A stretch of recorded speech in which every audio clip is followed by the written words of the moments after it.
Hey everybody, what's up? We are here with a timeless reading. My name is Gabriella. For anybody new tuning in, welcome. The first card that we have out is Seven of Swords. I'm also, though, seeing Justice on the bottom of the deck. I'm seeing King of Pentacles.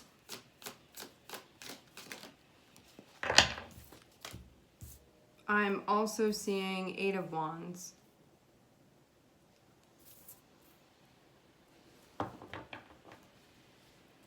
Let's get a clarifier on Seven of Pentacles, or Seven of Swords.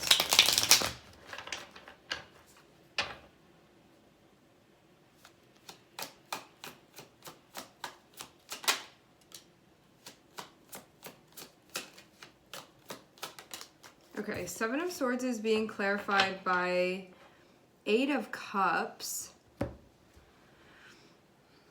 Let's just keep that in mind as we continue, because we're going to need that for later.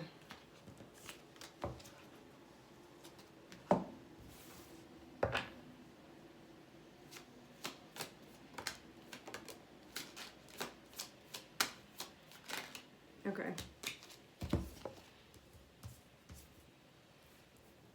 Seven of Swords, King of Pentacles, Eight of Wands, Hanged Man, Queen of Swords,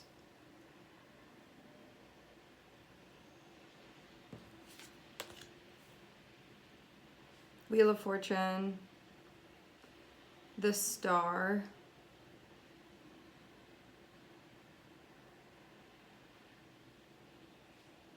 Strength,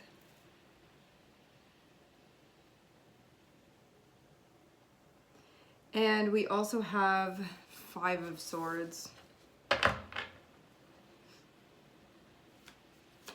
want to get two more cards out, and we'll go from there. Page of Pentacles, King of Swords, Queen of Wands. Okay.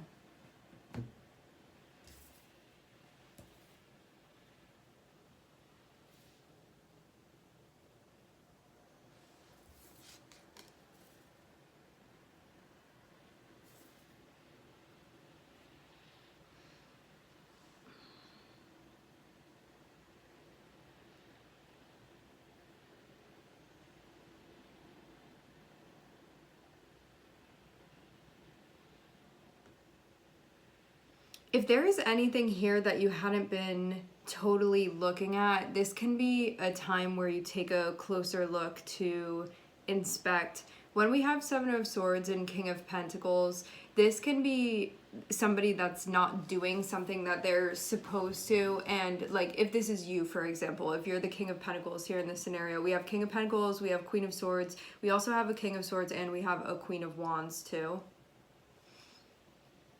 I'm on the verge of sneezing. I'm just holding it off.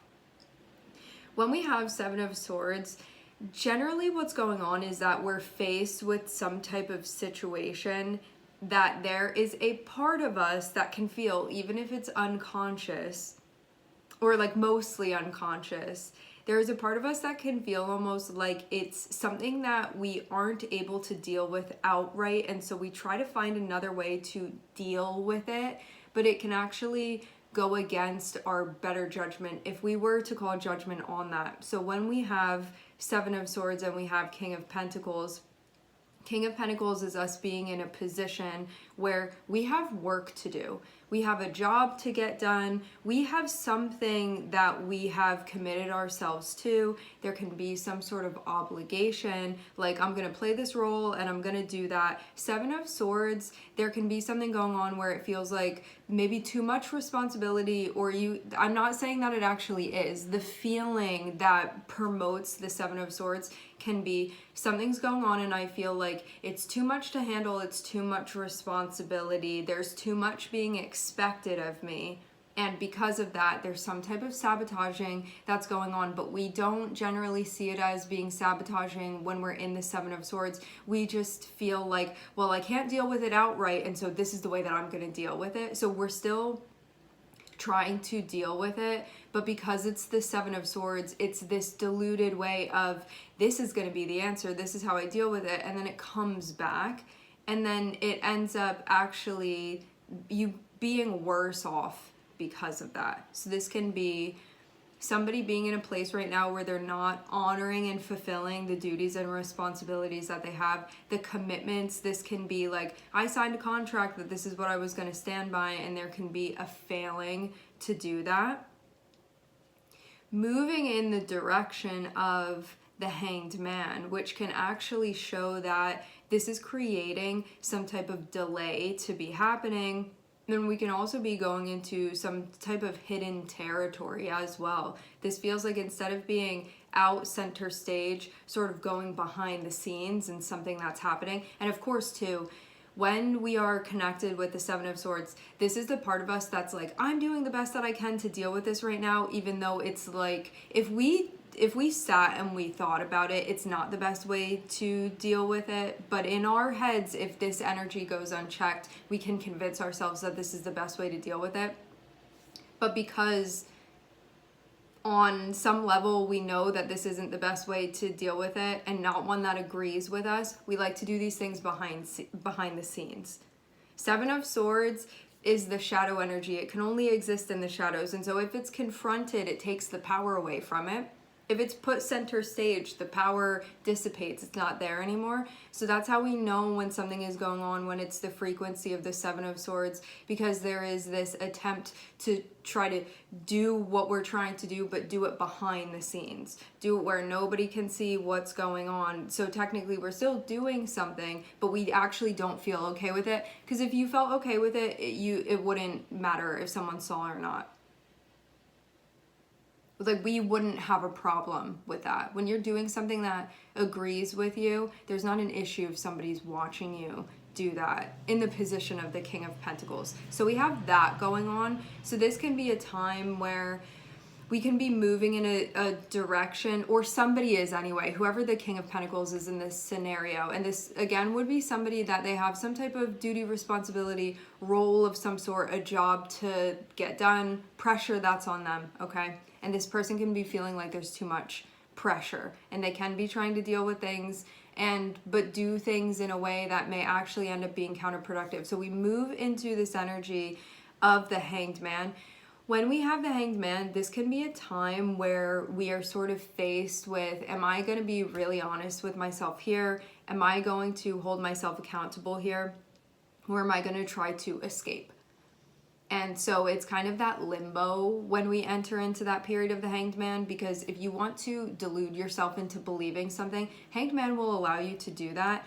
If you say, I really want to take a closer look at this and pay attention to what it is that I'm doing because I want to turn this around, it can also be the time when you realize things that you hadn't realized before, and you feel like you really grow on an energetic level when it comes to your awareness, your understanding of things. So it's to face it or not to face it. That's sort of what you're posed with in this moment.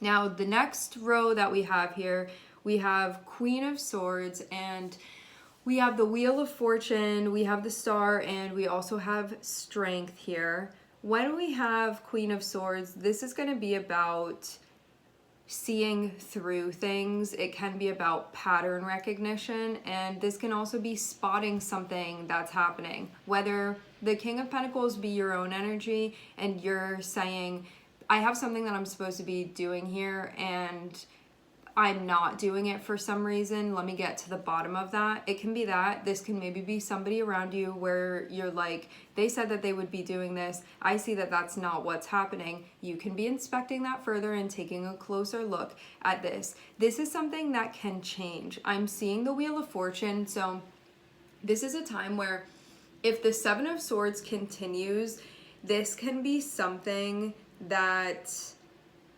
impacts the direction of things. If this is corrected, it can be something that impacts the direction of things. Wheel of Fortune is an energy that is connected with the karmic balance of things. I see the Wheel of Fortune as being connected with the number 7. It is the number 10 in the tarot deck, but I personally feel like it resonates with the number 7.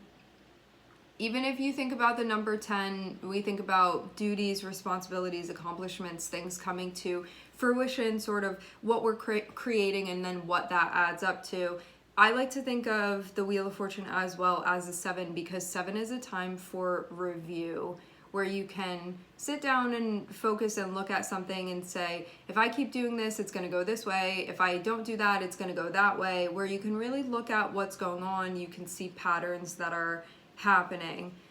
Then we also have the Star here, which indicates, with Wheel of Fortune and the Star, it indicates that through experience, through learning, through allowing things to, the knowledge to really penetrate you, to understand that, it can clarify things for you, and it can also give you a sense of direction. This can be something that clarifies elements of your path for you. And then we have Strength, which is the last card in the row, and this is about facing this part of yourself with the 7 of Swords. Is this something where the 7 of Swords is so empowered? It's kind of an oxymoron to say that the 7 of Swords is empowered, because the 7 of Swords comes from a disempowered place. The thing is with the 7 of Swords and when we have Strength is like, this is sort of working with, am I going to really express my being in its highest form here, which is going to be Strength. My willingness to see, my willingness to hold myself accountable, my willingness to dissipate the illusion. Or am I going to keep lying to myself here? Am I going to keep running away from this? Am I going to keep deceiving myself? Am I going to keep doing whatever I'm doing so I don't have to address this further? And so it's that moment where you know what the right decision is for you versus the one that may be easier, but it's like not really anything that you would want anyone to see happening, and you get to choose in that moment. But it kind of feels like a moment where it's like you don't have that pressure of someone standing there looking at you. Like, sure, the universe sees everything, but as far as there being like another human there standing in front of you, it's not one of those moments. So you really get to choose. Are you going to go the route where it's like, well, if nobody sees this, I'm okay with that, which we're not, really not.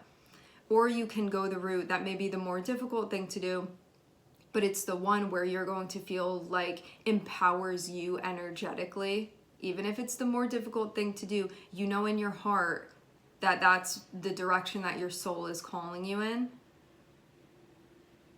And that's the choice between 7 of Swords and Strength.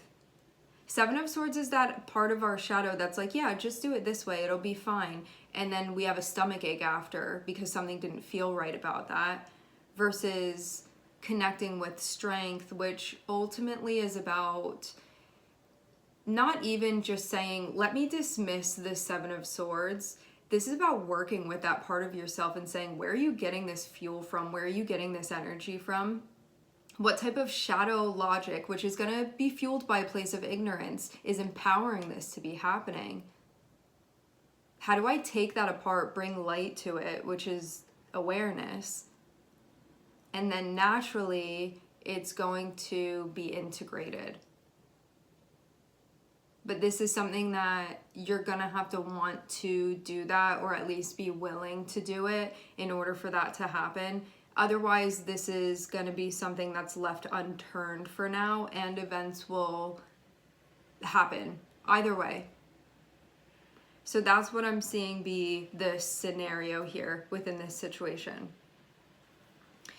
The last cards that we have are 5 of Swords. So this is when we're feeling like we're in a conflict. I have a mental conflict here. There's a part of me that doesn't maybe feel totally prepared or totally in like the safest environment for me to be addressing this. I have my reasons for not wanting to. There's also this part of me that just wants to sort of shut off my humanity right now to be able to just do it this easier way, because then I'm not going to have to go through like all of these difficult parts. And so it's about also working with that part of yourself, and I think seeing really where you want to fall within all of this.